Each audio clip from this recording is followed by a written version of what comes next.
საინტერესო თემაზე უნდა ვისაუბროთ და მნიშვნელოვანი კი და ბოლო პერიოდში ეს თემა სულ აქტუალურია არა მხოლოდ ჩვენს ქვეყანაში, არამედ მთელ მსოფლიოში და მით უმეტეს ეხლა ამ ბოლო კვირების განმავლობაში კიდევ უფრო სხვანაირად ეს არის ხოლმე პერიოდები, მოკლედ, როდესაც აქტიურდება ხოლმე ამ თემაზე საუბარი. არის რაღაცა პერიოდები, რომ მიძინებულია თითქოს, არავის არ ახსოვს და შემდეგ ისევ იწყება, იმიტომ რომ არის ხოლმე შემთხვევები. ხაროდ აქტიურდება მაშინ, როდესაც ძალიან მძიმე შედეგებამდე მივდივართ ხოლმე.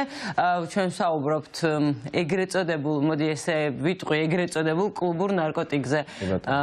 ამ თემასთან დაკავშირებითაც არის ხოლმე დავა, რომ ეს კლუბური რა არის, ნარკოტიკია და ასე შემდეგ. ასევე არის ტერმინი, სიტყვა შეთანხმება ეგრეთ წოდებული მსუბუქი ნარკოტიკი და არის მე ამაში ამ საკითხში ღრმად შეხედული ნამდვილად არ ვარ, მაგრამ დარწმუნებული ვარ ერთ რამეში, რომ რაც არ უნდა მსუბუქი დავარქვათ ნარკოტიკს, რომელიმე სუბსტანციას, მისი შედეგი ყოველთვის მძიმეა. ამაში ვარ აბსოლუტურად დარწმუნებული და ეს ჩემი აზრით, ხო, ჩვენმა თაობამ განსაკუთრებით უნდა მიიღოს, ესე იგი თვალთახედვაში და უნდა გაიაზროს ეს რაღაცნაირად, ხო? ხო, და ამაზეც ბევრი საუბარია ხოლმე პოლიტიკაზე და ასე შემდეგ, თუმცა ამ მიმართულებით დღეს ჩვენ არ ვისაუბრებთ და მე მგონია რომ ესეც საინტერესო თემა და ამ მიმართულებითაც ალბათ რომელიმე ეთერს დავგეგმავთ. დღეს უნდა ვისაუბროთ, ასე ვთქვათ, საფრთხეებზე. რაც ეხება კონკრეტულ ნივთიერებებს და რა თქმა უნდა ვისაუბრებთ პროფესორ ფსიქიატრ გუგა სიხარულიძესთან ერთად, რომელიც ჩვენთან ერთად არის ხოლმე ყოველ შაბათს. კიდევ ერთხელ მოგესალმებით. საინტერესო და მნიშვნელოვანი თემა არის მით უმეტეს დღეს ახალგაზრდებისთვის და არა მხოლოდ ახალგაზრდებისთვის, ყველასთვის, იმიტომ რომ ბევრი დავაა ხოლმე ამ საკითხზე. აი ბექამას ვთქვა, ჩვენს ქვეყანაში ხო რაღაცნაირად ეს არის პრობლემა, ფუნდამენტური პრობლემა, რომელიც არ გადაიჭრა, ხო, 90-იანი წლებიდან მუდმივად აქტუალური ხდება. ნარკოდამოკიდებულება, ადიქცია, ხო, და დღეს ვისაუბრებთ სწორედ ამ თემაზე, ხო? და აი ბექამას რაც თქვა, წაღან, აი სიტყვათა შეთანხმება, ხო, აი ეგრეთ წოდებული კლუბური მსუბუქი ნარკოტიკი, აი თქვენ გითხარით, იმიტომ რომ ამაზეც დავაა ხოლმე, რომ რას ნიშნავს მსუბუქი ნარკოტიკი? მოგესალმებით ჩვენს ტელემაყურებელს.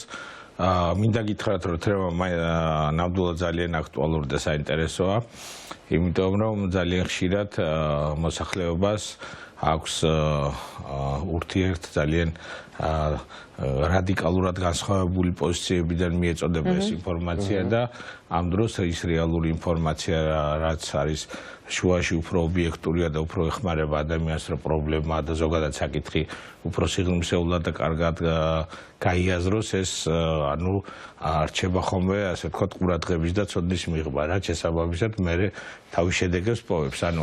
პირველ რიგში უნდა როდესაც ჩვენ საუბრობთ ესეთ კლუბური ნარკოტიკი და მსუბუქი ნარკოტიკის შემდეგ რაღაცნაირად უნდა მივცადოთ რა ტიპის მედიკამენტებზეა საუბარი, ნივთიერებებზე უბრალოდ და როგორ კლასიფიცირდება, როგორ იყოფა ეს ნივთიერებები, ერთი საერთო სახელი ქვიათ ამ ნივთიერებებს, ეს არის პათოგენები, ნივთიერები, რომლებიც ემოციებს, ემპათიებს განსაკუთრებულად აძლიერებენ. საინტერესო სახელი. დიახ, ძალიან საინტერესო სახელია. და მაშინ ძირითადად შედის სამი ჯგუფი, ეს არის სტიმულატორები, ეს არის ფსიქოდელიკები და ჰალუცინოგენები. და აი ამ სამ ჯგუფს შორის ძალიან ბევრი საერთოა. იმიტომ რომ ყველა ეს ნივთიერებები ძირითადად იწვევენ თავის ტვინში გარკვეული ნივთიერებების კონცენტრაციის და აქტივობის გაზრდას, თუმცა სხვადასხვა მიმართულებით სხვადასხვა ნივთიერებებს და შესაბამისად მათი ეფექტებიც გარკვეულწილად ერთმანეთისგან განსხვავებულია. ძირითადად ენდორფინები და სეროტონინი. ეს არის სეროტონინი, დოფამინი და ნორადრენალინი. კი ბატონო. პირველ რიგში ალბათ ყველაზე შევეხოთ მოდით სტიმულატორებს, ეს არის ყველაზე ახლოს ყოფი ჩვენთან, იმიტომ რომ ჩვენ სტიმულატორებს ვიყენებთ ყოველდღიურ ცხოვრებაშიც და ეს არის მაგალითად კოფეინი, რომელიც ჩვენ ძირითადად ყავის ან ჩაის სახით მივირთმევთ და ეს არის თქვა თამბაქო, ნიკოტინი, რომ თამბაქოს სახით ნიკოტინს ვიღებთ, რომელიც ასევე ამ ჯგუფს მიეკუთვნება. თუმცა არს კიდე ამ ჯგუფს მიეკუთვნება ძირითადად ეს არის ამფეტამინი და ამფეტამინის თქვა დერივატები, სხვადასხვა ამფეტამინის წარმოებულები, რომელიც უკვე ჯდება ეგრეთ წოდებული კლუბური ნარკოტიკების, ასე ვთქვათ, ნუსხაში და შემადგენლობაში. ესა ბატონ გუგა, ესე იგი, თუ ნარკოტიკს წინ დაურთავთ სიტყვა კლუბურს, ამით არსებითად რამე იცვლება, ვთქვათ? ამით არსებითად ნივთიერებების კლასიფიკაცია იცვლება, კლუბური კლასიფიკაციის იქნება განსხვავება მხოლოდ. ანუ აქ საინტერესოა თვითონ კლუბური ნარკოტიკის სახელი რატო შემოვიდა, ეს არ არის საქართველოში, ანუ ზოგადად ასე ქვია რეივი, ანუ ინგლისურად სტიმულატორები, ანუ ძირითადად იმიტომ რომ კლუბებში გამოიყენებოდა, იმიტომ რომ მათი მოქმედების მექანიზმის გამო, სტიმულაციური მოქმედების გამო, ისინი ფართოდ გამოიყენებოდა და გამოიყენება, ანუ კლუბებში, ღამის კლუბებში, სადაც ადამიანები იყენებენ, იმიტომ რომ თქვათ იქ სხვა ტიპის სიამოვნება მიიღონ და მაღალი მუსიკის ცეკვის და გართობისთვის წარმოადგენს ერთგვარ დამხმარე, თქვათ დამხმარე ბჭყალებში ნივთიერებას. ამიტომაც შემოვიდა კლუბური ნარკოტიკების ცრება, თუმცა აი კიდევ ერთხელ ვამბობ, ძალიან მნიშვნელოვანია ისოდნა, რომ რამდენად განსხვავებულია და რამდენად საერთო აქვს ამ ნივთიერებებს და სხვადასხვა ნივთიერების და ჯგუფის შემთხვევაში რა რისკები და რა შეიძლება დააყენონ ამ ნივთიერებმა. ანუ სტიმულატორები, სტიმულანტები ეგრეთ წოდებული, ანუ ეს სამკურნალო მიზნით გამოყენებადი ნივთიერებებია და ჩვენ კარგად ვიცით, რომ არის გარკვეული ფსიქიკური დაავადებები, რომლის დროსაც ოფიციალურად გამოიყენება სტიმულატორები, ამ შემთხვევაში ჩვენ შეგვიძლია ამფეტამინზე, მეტამფეტამინზე ვისაუბროთ. ეს არის ყურადღების დეფიციტის და ჰიპერაქტივობის აშლილობა, ADHD, ამ აკრონიმით ყველასთვის კარგად ცნობილი, თქვათ ჭარბიძილიანობა დღის განმავლობაში, ან რაღაცა ქრონიკული ძალიან ძლიერი გადაყრილი სინდრომი, შეგეჭრებით ბოდიშენ ამფეტამინის შემცველ პრეპარატებს, აი მაგალითად ამერიკის შეერთებულ შტატებში ხშირია ხოლმე წამითხავს სტუდენტები, აი მოიხმარენ ხოლმე, იღებენ უბრალოდ ოღონდ ეს ექიმის დანიშნულებით, რა თქმა უნდა, როდესაც აი რაღაცა პროექტებზე მუშაობენ, იმიტომ რომ მქონია ეს ადამიანებთან შეხება, რომ ანუ აი კონცენტრაციისთვის მოკლედ და მეტი არ ვიცი როგორ თქვა, ანუ ოღონდ ეს რა თქმა უნდა არის მხოლოდ ექიმთან კონსულტაციაში. ჩვენს რეალობაში გამოიყენება, ვთქვათ, მედიცინაში ეს ნივთიერებები. ჩვენთან ეს ნივთიერებები არც ერთი როგორც წამალი რეგისტრირებული არ არის, ანუ ამფეტამინის შემცველი. რა თქმა უნდა, სოფლიოში ეს ნივთიერებები გამოიყენება როგორც სამკურნალო ნივთიერებები, თუმცა მათ გააჩნიათ ძალიან ესეთი ზუსტი ჩვენება, განსაზღვრული კრიტერიუმები და ეს ანიშნავს, რომ ადამიანს პირობითად გადაღილობის ძიმე სამუშაო გრაფიკის ან სხვა ფსიქიკური პრობლემის დროს, რომ ყურადღების კონცენტრაცია დაერღო, მაშინვე ჩვენ უნდა დავიწყოთ და ექიმმა დანიშნოს. სერიოზული დიაგნოსტიკა სჭირდება. ამას სჭირდება სერიოზული და ზუსტი დიაგნოსტიკა, მერე იმ დიაგნოზის ფარგლებში სიმძიმის შეფასება, ანუ ADHD-ის, ანუ ყურადღების დეფიციტის და ჰიპერაქტივობის დიაგნოზი ავტომატურად არ გულისხმობს იმას, რომ ამფეტამინის ჯგუფის პრეპარატები უნდა დაინიშნოს. არამედ იქ უნდა შეფასდეს სიმძიმე და რამდენად უშლის ხელს ადამიანს სოციალურ ფუნქციონირებაში ან თქვათ ბავშვობის ეგრეთ წოდებული გარდატეხის ასაკის პერიოდში მას მის პიროვნების ან პედაგოგიური კუთხით რამდენად უშლის ხელს განვითარებაში და ხოლო და ამის შემდეგ წყდება რისკების და ანუ შედეგების სწორი თანაფარდობის ექიმის მიერ შეფასებით, ანუ საჭიროება მედიკამენტის დანიშვნით. და მაშინ, როდესაც ეს როგორც მედიკამენტი ინიშნება, იქაც ძალიან მკაცრად და ძალიან სწორად უნდა იყოს დოზა კონტროლირებული, არაფრით არ უნდა იყოს მედიკამენტის მიღება ჭარბი დოზებით, რომ მეტი ეფექტის მისაღებად, რომ აი კიდევ მეტად მინდა ყურადღება, კონცენტრაცია მქონდეს, კიდევ მეტად მახსოვრობა ან დასწავლის უნარიანობა გავზარდოთ, ასე არ ხდება. ანუ რაც მეტი, მით უკეთესი, ან უფრო ეფექტური, ამას სულაც არ ნიშნავს. ანუ რომ ეს ნაწილი რომ შევაჯამოთ, რეალურად ეს სუბსტანციები ექიმის დანიშნულებით არის წამალი, მაგრამ მის გარეშე შეიძლება იქცეს საწამლავად. ხო, შეიძლება კი არა, აუცილებლად იქცევა საწამლავად. აუცილებლად იქცევა საწამლავად და ძალიან დააზიანებს ადამიანის ჯანმრთელობას, განსაკუთრებით ფსიქიკურ ჯანმრთელობას და ხშირად ხდება ის, რომ რაღაცა ნივთიერება, რაღაც აქტიური ნივთიერება იმის გამო, რომ გამოიყენება სამკურნალწამლო საშუალებად, ასე ვთქვათ, ამით ხდება მცდელობა, ნიველირება იმ საფრთხეების, რასაც ეს ნივთიერება წარმოადგენს. ამიტომ ჩვენმა მაყურებელმა რომ უფრო კარგად გაიგოს, ორი მაგალითი შეგვიძლია მოვიყვანოთ. ყველამ კარგად ვიცით ბენზოდიაზეპინები, ხო? ძალიან ფართოდ არის ასე ვთქვათ ეს გამოყენებაში და ხომ კონკრეტულ ნივთიერებებს და სახელებს და სახელების მედიკამენტებს არ ჩამოვთვლი. ეს მედიკამენტები ძალიან მრავალი წელია გამოიყენება მედიცინაში, მაგრამ ეს ანიშნავს, რომ მათი უკონტროლოდ არასწორად გამოყენება არის უსაფრთხო. ისინი ძალიან დიდ საფრთხეს შეიცავენ. ძალიან გავრცელებულია ჩვენთან და ხშირად სხვათა შორის ამ ჯგუფის წამალი მე 17 თუ 18 წლის ასაკში ექიმმა დამინიშნა, ქონდა აღმოჩნდა რომ საერთოდ სხვა პრობლემა და დამინიშნა ძალიან ძლიერი ეს ამ ჯგუფის წამლები, რომელმაც ძალიან ცუდად იმოქმედა ჩემზე. ძალიან გავრცელებულია მაგის თქმამიდა და ხშირად ინიშნება სრულიად შემოხედავს ადამიანს და შეიძლება იფიქროს რომ ეხლა მაგრამ ეს ანიშნავს რომ პრობლემა მქონდა ჩემ შემთხვევაში და ეგონა რომ რაღაცა ნევროზი იყო და მქონდა ხვირის პრობლემა რეალურად და არა პოზიციონერებაც არასწორია რომ იმიტომ რომ არასწორად დაგვენიშნა, იმიტომ რომ ადამიანმა კონკრეტულმა არასწორად მოიხმარა, ან საექიმო შეცდომა იყო, ან ადამიანის სწორად დანიშნული მედიკამენტის არასწორად გამოყენება, ეს სულაც არ აკნინებს ამ მედიკამენტების როლს და მნიშვნელობას მედიცინაში და ეს არ ზღუდავს მათ გამოყენებას. უბრალოდ აქ არის საუბარი სწორად გამოყენებაზე, სწორი დოზირებით, სწორი დროის განმავლობაში და ჩვენ შეგვიძლია ესე აი ამ წეღანდელ თემას რო დაუბრუნდეთ და თქვათ რომ აი რადგან გამოიყენება მედიცინაში, ამიტომ არის უსაფრთხო, ეს აბსოლუტურად არასწორი ასოციაციური კავშირია. თქვენ გარეთ რო ლაპარაკობდით, ძალიან საინტერესო მაგალითი ახსენეთ, გველი შამი. კი ბატონო, მედიცინაში გამოიყო და უამრავი ეს ნივთიერება, რომელიც გარკვეულ დოზამდე მისი გამოყენება არის უსაფრთხო და გარკვეული დოზის მერე მისი გამოყენება ძალიან დიდ საფრთხეებს შეიცავს. ეხლა სტიმულატორებიდან რო გადავიდე ჩვენი დროის ასე თქვა ჩარჩოების გამო რო არ დაგვჩეს და შევეხოთ ფსიქოდელიკებს და ჰალუცინოგენებს, რომლებსაც მსგავსი მოქმედება აქვს, თქვათ იმ შემთხვევაში თუ უფრო თქვათ სტიმულატორები უფრო დოფამინზე და ნორეპინეფრინზე მოქმედებენ, ამ შემთხვევაში უკვე აქ სეროტონის ჰიპერსტიმულაცია ხდება უფრო მეტად. და თქვათ ამ ჯგუფს მიეკუთვნება ალბათ ყოველთვის კარგად ნაცნობი თქვათ LSD ან MDMA. დიახ, არა MDMA დიახ. MDMA ფსიქოდელიკოს მიეკუთვნება, LSD მიეკუთვნება ჰალუცინოგენებს, ანუ ეგრეთ წოდებული მაშრუმები ან სოკოები, რომლებიც ასევე მიეკუთვნებიან ასე თქვათ ჰალუცინოგენებს. და რა ხდება ამ შემთხვევაში? მათი მოქმედების შედეგად ეფექტი თქვათ ჰიპერაქტივობის, ჭარბი ენერგიის, ასე შემდეგ დაახლოებით მსგავსია, უბრალოდ ჰალუცინოგენების შემთხვევაში საკმაოდ ხშირია ეგრეთ წოდებული ჰალუცინაციები, ანუ გარკვეული წარმოსახვით ესე იგი არარეალური ჰალუცინოგენია, დიახ.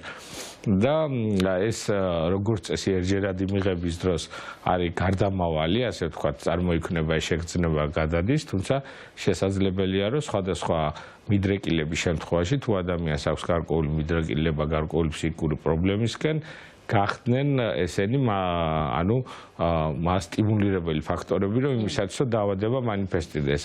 აი აქ არის კიდე ძალიან მნიშვნელოვანი რომ ჩვენ თქვათ სწორად ანუ რა არის მიზეზშედეგობრივი კავშირი და რა არის ეგრეთ წოდებული ტრიგერი, ანუ მასტიმულირებელი ფაქტორი, რომელიც ასტიმულირებს გარკვეული პრობლემის წარმოქმნას. აქ შეიძლება ჩვენ ნარკოტიკის შემთხვევაში ვთქვათ, რომ ზოგიერთ შემთხვევაში ნარკოტიკი არის პირდაპირ მიზეზი გარკვეული ფსიქიკური პრობლემის, ანუ პირდაპირ შეგვიძლია ვთქვათ, რომ მასთან მიზეზშედეგობრივად არის დაკავშირებული ესა თუ ის ფსიქიკური პრობლემა და შეგვიძლია განვიხილოთ მეორე შემთხვევა, როდესაც ადამიანს ჰქონდა გარკვეული მიდრეკილება რაღაც პრობლემისკენ, შეიძლება ეს პრობლემა ნარკოტიკის მიღების შემთხვევაში ან აღმოცენებულიყო, ან არა, ამას ჩვენ ვერასდროს ვეღარ შევამოწმოთ, მაგრამ ნარკოტიკმა ხელი შეუწყო აღნიშნული პრობლემის აღმოცენებას. დაწყებული შფოთითიაშლობით, პანიკური აშლობით, დეპრესიით და თუ დამთავრებული უფრო მძიმე პათოლოგიით, როგორც არის ფსიქოზური რეგისტრის აშლილობები, სხვადასხვა სახის ფსიქოზი, შიზოფრენია და ასე შემდეგ და ასე შემდეგ. ბატონ გოგა, ამაზე ვსაუბრობთ. ეს ნარკოტიკები მაგალითად არის ეს მოსაზრებაც და ამაზე ხშირად არის ხოლმე დავა, რომ მაგალითად ეგრეთ წოდებული კლუბური ნარკოტიკი, საუბარია მაგალითად ექსტაზე, MDMA-ს და ასე შემდეგ, არ იწვევს დამოკიდებულებას. ან იშვიათ შემთხვევაში იწვევს დამოკიდებულებას. აი დამოკიდებულების მიმართულებით რა ხდება? დამოკიდებულებას იწევს ყველა შემთხვევაში ყველაზე მოჩამოთვლილი მარტივად შეგვიძლია ანუ ესეთი კოფეინი და ნიკოტინი ყველაზე ნაკლებს მოქმედების, ანუ ძალის სტიმულატორებს მიეკუთვნება და ჩვენ ყოველდღიურ პრაქტიკაში ვხვდებით. განმეორებითად მიღება იწვევს ალბათ ადიქციას თუ ერთხელაც ჯერ ის უნდა განუმარტოთ, რომ მაგალითად შეიძლება ყოველდღიურად არა, მაგრამ კვირაში ერთხელაც მიღება ან თვეში ორჯერაც მიღება ადიქცია? არა, უყურეთ იცით რა არის ადიქციის მიმართაც უნდა ქონდეს ადამიანს ქიმიურად და ბიოლოგიურად გარკვეული მიდრეკილება, ანუ ზოგჯერ შეიძლება ადამიანი პირობითად ერთჯერადი კოკაინის მიღების დროსაც უკვე ადიქტურად ჩამოყალიბდეს და პრაქტიკულად ერთი მიღების შემდეგ უკვე გადაწყვეტილი იყოს მისი ბედი ადიქციაზე, სხვა შემთხვევაში, სხვა ადამიანის შემთხვევაში შეიძლება მრავალჯერადი მიღების შემდეგაც. ამას რა განაპირობებს? შეგრძნებები, რომელსაც ადამიანი ამ დროს იღებს, ეს იწვევს ადიქციას თუ ნივთიერება, რომელსაც ესა თუ ის სუბსტანცია შეიცავს ადამიანზე ალბათ კონკრეტული ადამიანის შემთხვევაში და კონკრეტული ნივთიერება არის უფრო მაღალადიქტური და ნაკლებად ადიქტური პრეპარატები, თუმცა ადამიანს მაღალი ადიქციის ბიოლოგიური შინაგანი მზაობით დაბალადიქტურ პრეპარატზე შეიძლება უფრო ადვილად განუვითარდეს ადიქცია, ვიდრე მაღალადიქტურ, მაგრამ საქმე რაში არ არსებობს არანაირი წინასწარი კრიტერიუმი, ან რაიმე ანალიზი. რითიც განისაზღვრება. ფაქტიურად ჩვენ ბრმად ვისკავთ და ხდებით საფრთხის ქვეშ იმისათვის, რომ ადიქცია განვითარდეს, მაგრამ აქ ჩვენ როდესაც ადიქციაზე ვსაუბრობთ, მარტო ფიზიკური ან ფსიქიკური მოთხოვნება ნივთიერების ხო არ არის რისკ ფაქტორი, ანუ სხვადასხვა სტიმულატორების ან ფსიქოდელიკების ან მიღების შემთხვევაში. აქ რეალურად კიდე სხვა ცვლილებები შეიძლება მოხდეს მათი სისტემატური ან ხშირი გამოყენების დროს, რომელმაც შეიძლება მეორადაც სხვა მექანიზმები დაარღვევს ადამიანის სიკა, იმიტომ რომ პირობითად ხშირად გამოყენების შემთხვევაში, როდესაც ჩვენ ვიყენებთ სტიმულატორებს, ანუ ჩვენთვის გარკვეულწილად ბუნებრივი მდგომარეობა, თქვათ, ემოციური კმაყოფილების, ხალისის, ენერგიის ათმაგდება პირობითად. იმ დროს რო ათმაგდება, ანუ ჩვენ ბუნებრივ მდგომარეობას როცა ვუბრუნებით, ის უკვე აღიქმება როგორც ნაკლები. დიახ. და აი აქ არის ძალიან მნიშვნელოვანი. ეს იწვევს დეპრესიას, სტრესს, გამოფიტვას, ხო? ანუ აღარ მოწოს ადამიანს ის მდგომარეობა, იმიტომ რომ თუ ხშირად მოიხმარს სტიმულატორს და მე მინდა რომ ისევ მაგალითი მოვიყვანო თქვათ ისეთ ნივთიერებაზე, როგორც არის მაგალითად ყავა, ხო? ან კოფეინი ამ შემთხვევაში. ადამიანი, რომელიც მოიხმარს დიდი რაოდენობით 6-7-8 ჭიქა ყავას, მას პრაქტიკულად კოფეინის გარეშე ცხოვრება არ შეუძლია და თუ ის დღე არ მიიღებს ამ ნივთიერებას, ენერგია არ აქვს რომ ის უნარიანად და ასე შემდეგ. მაგრამ ადამიანი, რომელიც მოიხმარს თქვათ 1 მაქსიმუმ 2 ჭიქას დღის განმავლობაში და იღებს მეტნაკლებად ზომიერად კოფეინს, ამ შემთხვევაში ადიქციის განვითარების ნაკლებობა გაცილებით უფრო ნაკლებია. რადგან მის ბუნებრივ ბალანსს დიდად არ შედის იმას წინააღმდეგობა. და აი ამ როდესაც ჩვენ საუბრობთ აი ამ სტიმულატორებზე და აი ამ ჯგუფის ნივთიერებებზე, ზუსტად ეს არის საუბარი. ამაზეა საუბარი, რომ ჩვენ მისი კონტროლი რაოდენობის ადამიანს არ შეუძლია, იმიტომ რომ მას უნდა ქონდეს საკმაოდ მაღალი სპეციალიზირებული ცოდნა და იმ შემთხვევაშიც კი რისკები ძალიან მაღალია, იმიტომ რომ ანუ აი ამ მაღალი კარგი ბრჭყალებში მისთვის ასე ამონო სუბიექტური ეფექტის გამო ძალიან დიდი რისკია, რომ სულ უფრო მაღალი დოზებით მიიღოს და ამან უკვე დაარღვევს ის დისბალანსი და გამოიწვევს სერიოზული პრობლემები. აი მე მაინტერესებს მithumetes დღევანდელობაში, აი თქვა აი აქედან გამოწვეული პრობლემებით მომართვიანობა რამდენად მაღალია? საკმაოდ მაღალია და პრინციპში შემიძლია ვთქვა, რომ ყველა ადამიანი შემიძლია ვთქვა, რომ პირობითად ჩემს პრაქტიკაში, ჩემს კლინიკაში მომართვიანობის ანუ ზოგადი ანუ ყველა ტიპის ფსიქიკური პრობლემით მოდის ადამიანი ჩემთან, როგორც ექიმთან, ანუ მსუბუქი ძილის დარღვევიდან დაწყებული ყველაზე მძიმე ფსიქიკური პრობლემებით ალბათ დაახლოებით 20% შეადგენს მთლიანად საერთო ეს პაციენტების პოპულაციის. და მინდა გითხრათ, რომ ყველა ეს ადამიანი, როდესაც მოდის, ანუ მათი აბსოლუტური უმეტესობა თვითონვე თავის სპონტანურად თვითონ იწყებს იმას საუბარს, რომ ეგონა რომ არა იღებს არა, როგორ უსაფრთხო ეგონა ეს. დიახ. რეაბილიტაციის პროცესი რამდენად გაჩნობიერების შემდეგ არის უკვე როდესაც სერიოზულ პრობლემას უქმნის, მე იწყებენ გაცნობიერებას, რომ ეს უსაფრთხო არც ისე უსაფრთხოა. რეაბილიტაცია რამდენად რთული პროცესია? რეაბილიტაცია არის ინდივიდუალური ალბათ. ნუ გაჩნიათთან ინდივიდუალურია, თუმცა საკმაოდ რთული პროცესია უმეტეს შემთხვევაში და საკმაოდ ხანგრძლივი პროცესია, იმიტომ რომ ეს რეაბილიტაცია გულისხმობს პრაქტიკულად უშეცდომოდ ყველაფრის გაკეთებას, იმიტომ რომ ეს არის იმ ტიპის ჯანმრთელობის პრობლემები, როდესაც თუ პრაქტიკულად 100% თუ და შესრულდეს, ასე ვთქვათ, გეგმა, იმიტომ რომ 90-ან 95%-იანი გეგმის შესრულება არ არსებობს და რეალურად მთლიანი ჩამოშლა ხდება, ანუ მკურნალობის იმ ძირითადი მიზნის რისკიანს მივდივართ. და რადგანაც ახლა ჩვენ დღევანდელ კონტექსტში რაღაც ფაქტი სამწუხარო რაც მოხდა საქართველოში და ამ თემამ ისე მორიგჯერზე კიდე აქტუალურად წამოიწია ასე მინდა გითხრათ რომ სამი კვირის წინ იყო ძალიან საინტერესო გადაცემა ეკაკვეშტაც და ფენტანილთან დაკავშირებით სადაც მივიღებდი მონაწილეობას აი ამ ორი მის რომ გავაერთიანოთ მინდა თქვა ესეთი რაღაცა რომ დღევანდელი აი ამ რა თქმა უნდა უკონტროლო, იმიტომ რომ სხვა არალეგალურია ნივთიერების მოხმარება. აქ არის კიდე საუბარი რაზე?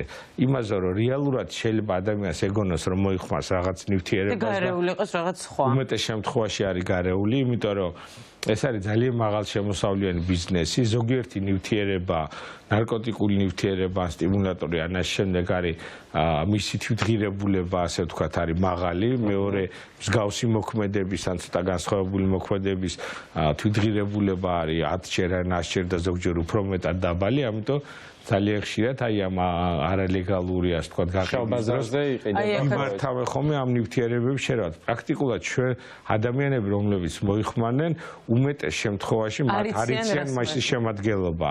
ანუ რამდენი მილიგრამი ან მიკროგრამი როგორ შედის და ეს ზუსტად განიხინება აი ფენტანილის ჭირში, რატო? იმიტომ რომ MDMA და ექსტაზი რეალურად ეს სინონიმებია, თუმცა ითვლება, რომ ექსტაზის შემთხვევაში, ანუ MDMA-ს კიდე ემატება დიახ სხვა ნივთიერებები, რომლითაც ხდება რაღაცნაირად ეფექტის წყალებში გაძლიერება და ერთგვარად გაიაფება კიდევაც. დიახ, რომ ექსტაზი უფრო მსუბუქი იყო, რატომღაც ექსტაზი და MDMA არის სინონიმები, ანუ MDMA ეს არის მისი ოფიციალური დასახელება, უბრალოდ ექსტაზი ძირითადად ესეთ ყოფით იმაში რაც მოიხმარება და იყიდება შესაბამის ადგილას არის MDMA-ს და ზოგ შემთხვევაში დამატებული ანუ გარკვეული კიდე სხვა სტიმულატორები როგორც ანუ შეიძლება მაგალითად ეს ხო არის აი ექსტაზი ხო ტაბლეტის სახით და შეიძლება თუ არა ვთქვათ აი ამ კონკრეტულ ტაბლეტში იყოს ვთქვათ რაიმე ისეთი ნივთიერება შერეული რაც ფატალურ შედეგამდე მიგვიყვანს იმიტომ რომ ამაზეცაა საუბარი თუ ეს არის მაგალითად ფხვნილის სახით აი რასაც თქვენ ამბობთ რომ ფენტალინია შერეული ხშირად რაღაც კონკრეტულ სუბსტანციებში ანუ ფიზიკური რისკებიც ორივე შემთხვევაში არის ახლა ფენტანილი კიდე ცალკე თემაა და ალბათ სულ რამოდენიმე წამი ამასაც მინდა რომ შევეხო იმიტომ რომ ძალიან აქტუალურია მინდა გითხრათ ანუ აქ არის საუბარი კიდე ინდივიდუალურ გზნობელობაზე. ანუ ჩვენ ვიცით რომ სტიმულატორები ყავა ბევრი ყველას დაქვილევია, ანუ გულსაჩქარებენ, ანუ გარკვეულ ეს არ არის მარტო ფსიქიკური გავლენა, ისინი გარკვეულ ფიზიოლოგიურ ცვლილებებს იწვევს. დიახ, ამიტომ თუ ადამიანს აქვს გარკვეული გულსაზღვრო, სიზარღვოვანი რისკი, ან იქ რაღაცა ეს თითქმის და ჯირკვლის ფუნქციის დარღვევა, მძიმე ჰორმონალური ან ამ შემდეგ, ამ შემთხვევაში ლეტალობის რისკი იზრდება. ამ შემთხვევაში ბუნებრივია გართულებების, მოდი ესე ვთქვა და ამ გართულებების არ არის მარტო ლეტალობა აუცილებელი, შეიძლება რაღაცა სხვა დაზიანება მოხდეს ორგანიზმის და ასე თქვა დაავადების პროვოცირება. და მეორე არის ზუსტად ეს ფენტანილის ანუ შემცველობა რომელიც სხვა კლასის ნარკოტიკი, ეს არის ოპიატი, ანუ ოპიუმი, ყველა ჩვენ გავიგეთ, მაგრამ ეს არის ალბათ დღევანდელ ბოლო 10 წეულის ყველაზე ესეთი პრობლემა, რომელსაც სოფლიო ვერ უმკლავდება და ჩვენ ნახეთ, რომ ეს ბაიდენის და ჩინეთის პრემიერის შეხვედრაც ამ საკითხს ეხებოდა, იმიტომ რომ გრანდიოზულია სიკვდილიანობის მასშტაბები, 70-დან 100,000 ადამიანზე არის უკვე სტატისტიკა მხოლოდ და მხოლოდ შეერთებულ შტატებში, სადაც ყველაზე მაღალია და მისი თვითღირებულება ფენტანილის არის უკიდურესად დაბალი, ძალიან იაფია მის წარმოება და მისი დოზირება განისაზღვრება არა მილიგრამებით, როგორც თქვა სხვა წამლის შემთხვევაში, ან ნარკოტიკის შემთხვევაში, ანუ მიკროგრამებით, ანუ მისი 1000-დი წილით განისაზღვრება. და რა თქმა უნდა, გადაცემა ასე დროს რო ავიღოთ, ჰეროინი არის 40-ზე 50-ჯერ ძლიერია, ანუ ერთი აბი ფენტანილი უდრის 50 გრამ ჰეროინის თავისი წარმოიდგინე შავ ბაზარზე შემოდის ეს და იქ ხომ არ ვიცი ალბათ არც აკონტროლებენ ხარ მიკროგრამებით და მილიგრამებით ვინ გააკონტროლებს რამდენიც და გააჩნია კიდე იმიტომ არის და თან დიაპაზონი მისი ტოქსიურობის დოზის არის საკმაოდ დაბალი და ყველაზე ცუდ გართულებას იწვევს, რომელიც ლეტალურ დასასრულო, ასე ვთქვათ, ყველაზე მაღალ კავშირში არის სუნთქვის ცენტრის გაჩერება. ამიტომ იმ კუსტარულად დამზადების შემთხვევაში თუ არის ფენტანილი გარეული ნებისმიერ სხვა ნარკოტიკულ საშუალებაში, კუსტარული დამზადების გამო მისი დოზირება, ასე ვთქვათ, შეუძლებელია. და არა მარტო დამზადების პროცესშია დოზირება შეუძლებელი, როდესაც ადამიანი ყიდულობს და პირობითად შეიძინა როგორც ექსტაზი ან MDMA და თუ მაშ ფენტანილია გარეული, ანუ ვერ მახო არ იცის რომ ეს ნივთიერება შეიცავს, არავინ არ ეტყვის ამას როგორც წესი და ამიტომ ვერც შეამოწმებს, იმიტომ რომ ეს არის აკრძალული ნივთიერება ჩვენს ქვეყანაში და როგორც კი არ ვიცი, სადმე მიიტანა რა შეამოწმო, შეგექმნება სიცხლის სამართლებრივი პრობლემა. თქვენ პირდაპირ არ გეხებათ ის კითხვა, რომელსაც მე ახლა დავსვამ, მაგრამ თქვენი აზრით მაინტერესებს. აი როგორ შეიძლება ვთქვათ ეს პრობლემა გადაიჭრას? ეს არის ძალიან რთული კითხვა, ვიცი. უბრალოდ აი თქვენ დარწმუნებული ვარ, გიფიქრიათ ამაზე, ვთქვათ, როგორ შეიძლება ეს დარეგულირდეს ეს ამბავი, ვერ ხვდები, არ ვიცი რა დავარქვა. იცით რა, დარეგულირება ეს არის ყოვლის მომცველი სიტყვა, ძალიან ფართო გაგება და ძალიან ხმამაღალი განაცხადი და საერთო ჯამში პრობლემა ბოლომდე ყველა კუთხით როგორ და დარეგულირდეს მე კი აი სახელმწიფოს როლი მაინტერესებს ყველას. ამაზე არის საუბარი წელებია და ამაზე არა მე თავიდანვე ვახსენე რომ თქვენ არ გეხებათ, უბრალოდ მაინტერესებს თქვენმა აზრმა. ხო, ანუ ერთადერთი რაც ზუსტად ვიცი დარწმუნებული ვარ და ეს მინდა უთხრა ან ჩვენ საზოგადოებას, რომ ყველა შემთხვევაში დადებითი გავლენა აქვს და კარგად მუშაობს ინფორმირებულობა. ანუ ინფორმაციის მიცემა ადამიანებისთვის, მაგრამ ეს არის ობიექტური ზუსტ ინფორმაციის მიცემა ყველანაირი ზედმეტი ემოციების გარეშე და სხვადასხვა გავლენების გარეშე, იმიტომ რომ სწორი და ობიექტური საფუძვლიანი აკადემიური ცოდნა საკითხის ნებისმიერ მიმართულებით ეს შეეხება ჩვენ პროფესიულ საქმიანობას თუ ნებისმიერ ჩვენ სოციალურ კონტექსტს მეტი ინფორმაცია რაღაცა საკითხის კარგად ცოდნა ნიშნავს ყოველთვის უკეთეს მენეჯმენტს. ფიქრობ, რომ აი ეს ინფორმაცია მე მაგალითად გავაკეთებდი ეს რაღაცას, რომ რაღაც სტრატეგია შევიმუშავებდი, სადაც რაღაც დაპირისპირებული მხარეები, ემოციური თავისი ან რაღაცა სხვადასხვა მიკერძოებულ კონტექსტში კი არ გააკეთებდნენ ამაზე განცხადებებს, ფრაზებს კონტექსტიდან ამოგლედით, უბრალოდ ადამიანებს ობიექტურად ყოველგვარი ზედმეტი ემოციების გარეშე აუხსნიან. ბოლო იმაზე მაინც ექნებათ აი ახლა რაზეც ვსაუბრობდით, რომ არის ეს ნივთიერება ფენტანილი, რომელიც მე ამ შავ ბაზარზე ერევა რაღაცა სხვა ნივთიერებებს, რომელიც შესაძლოა იყიდოს და იმაში შეიძლება იყოს გარეული.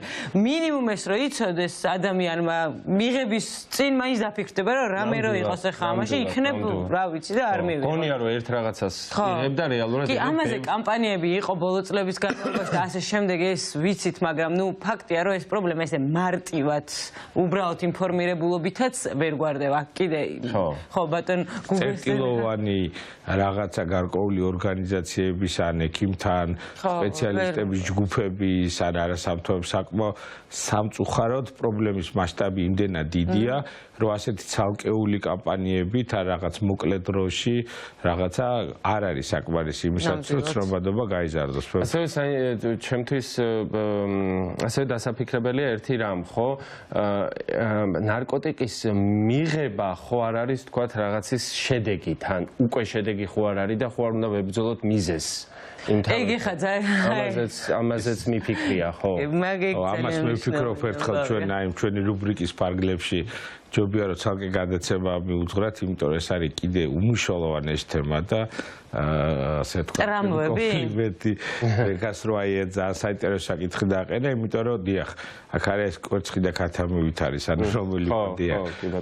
იმიტომ რომ ხშირ შემთხვევაში იმას თუ რა ტიპის ნარკოტიკს მოიხმარს ადამიანი, დიდწილად დამოკიდებულია იმაზე თუ რა ტიპის პრობლემა აქვს მას. გესმით, ანუ რატო ირჩევს ფსიქოსტიმულატორს, ან რატო ირჩევს ოპიატს, ანატოიჩოს, კანაბინოიდს, ეს ძალიან ხშირად დამოკიდებულია იმ შინაგან რაღაცა დისკომფორტებზე და სხვადასხვა ტიპის დისკომფორტი შეიძლება იყოს, იმიტომ რომ ჩვენ ხშირად ალბათ მოგვისმენია, რომ თქვათ ადამიანი მოიხმარს რაღაცა ჯგუფის ნარკოტიკს და მეორე ნარკოტიკის მიმართ არანაირი ასე ვთქვათ ინტერესი არ აქვს გესმით. აი ასეთ ჩვენ და მე უკვე აი ესე ბანკიერ წრეზე რასაც საუბრობ, აი რომ უკვე თვითონ ადიქცია ნარკოტიკის მოხმარება თავისთავად უკვე უკავშირს ახდენს ფსიქიკას დაზიანებას და ესე ჩაკეტილ წრეზე ბანკიერ წრეზე. ეს თემა აუცილებლად უნდა მოვინიშნოთ, იმიტომ რომ ძალიან საინტერესოა.